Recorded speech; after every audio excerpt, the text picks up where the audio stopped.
ನಿಜವಾಗ್ಲೂ ಒಂದು ವೆಪನ್ ಯಾವುದು ಗೊತ್ತಾ? ಯಾವುದೋ ಗನ್ನು ಲಾಂಗು ಅಲ್ಲ, ಬುದ್ಧಿವಂತಿಕೆ ಇಟ್ಸ್ ಎ ವೆಪನ್. ನನ್ನ ಬುದ್ಧಿವಂತಿಕೆ ಉಪಯೋಗಿಸಿದ್ದೀನಿ ಸರ್.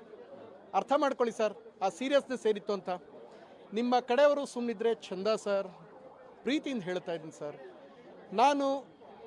ನಮಗೂ ಕೋಪ ಬರುತ್ತೆ, ಸರ್. ನೀವು ನೀರು ಕುಡಿದಾಗ ಹೇಗೆ ನಿಮಗೆ ದಾವಾಗುತ್ತೋ, ನೀವು ನೀರು ಹೆಂಗೆ ಕುಡಿತೀರಿ, ನಾವು ಹಂಗೆ ಮಾಡಿ. ನಿಮಗೆ ಹೆಂಗೆ ಊಟ ಮಾಡ್ತೀರಿ ಹೊರಟಾಗ ಹಂಗೆ. ನೀವು ಸಿನಿಮಾ ಮಾಡಿದ್ರೆ 300 ಜನ ಊಟ ಮಾಡ್ತಾರೆ, ನಾನು ಸಿನಿಮಾ ಶೂಟ್ ಮಾಡಿದ್ರೆ 150 ಜನ ಕುಟುಂಬ ಊಟ ಮಾಡ್ತಾರೆ. ಏನು ಕಡಿಮೆ ಮಕ್ಕಳಲ್ಲ ಸರ್ ನಾವು? ಸರ್ ನೇರವಾಗಿ ಹೇಳ್ತೀನಿ ಕೇಳಿ. ಒಂದು ಕುರಿ ಮೇಯಿಸ್ಕೊಂಡಿದ್ದು, ಕೊಳ್ಳೇಗಾಲದಲ್ಲಿ ಚಾಮರಾಜನಗರದಲ್ಲಿ ಕುರಿ ಮೇಯಿಸ್ಕೊಂಡಿದ್ದಂಥ ಹುಡುಗ ಇವತ್ತು ದಕ್ಷಿಣ ಭಾರತದ ಅತಿ ದೊಡ್ಡ ಶೋನ ಜನ ಆಶೀರ್ವಾದ ಮಾಡಿ ಗೆಲ್ಸ್ಕೊಟ್ಟಿದ್ದಾರೆ. ಅಂದರೆ 7 ಸಿನಿಮಾ ಹೀರೋ ಆಗಿದ್ದಾರೆ. ಪ್ರಥಮ ಹತ್ರ ಏನೋ ಒಂದು ಸರ್ಕಿರುತ್ತೆ ಸರ್. ಅದರಲ್ಲಿ 3 ಸಿನಿಮಾ ಮಾಡೋದು, 3 ರಿಲೀಸ್ ಮಾಡಿ 3 ಕಲರ್ಸ್ಗೆ ಮಾರಿದ್ದೀನಿ ಸರ್. ಇದು ಪ್ರಥಮ ತಾಕತ್ ಸರ್. ನಿಮ್ಗೆ ಹೆಂಗಿದೆ, ನಮಗೂ ಹಾಗೆ ಇದೆ ಸರ್. ನಾನು ಪ್ರೀತಿಯಿಂದ ಹೇಳ್ತಾ ಇದ್ದೀನಿ, ನಾನು ವೆಪನ್ ಬರೋ ತನಕ ಮಾತಾಡಲ್ಲ. ಯಾವಾಗ ಬಂತು ಅದು ಮೀರಬಾರ್ದು ಸರ್. ಪ್ರೀತಿಯಿಂದ ಹೇಳ್ತಾ ಇದ್ದೀನಿ ಸರ್, ಬಹಳ ಪ್ರೀತಿಯಿಂದ ಹೇಳ್ತಾ ಇದ್ದೀನಿ ಸರ್. ನಮ್ಮ ಪ್ರೀತಿನ ಯಾರಾದರೂ ಮಿಸ್ಯೂಸ್ ಮಾಡಿಕೊಂಡ್ರೆ ಆಗದು ಬೇರೆ. ನಾನು ಇಷ್ಟೊತ್ತಿಗೆಲ್ಲ ರಿಟರ್ನ್ ಕಂಪ್ಲೇಂಟ್ ಕೊಟ್ಟರೆ ಬೇರೆ ಥರ ಆಗ್ತಿತ್ತು ಸರ್. ನನ್ನ ಉದ್ದೇಶ ಅದಿಲ್ಲ, ಗೌರವ ಇದೆ.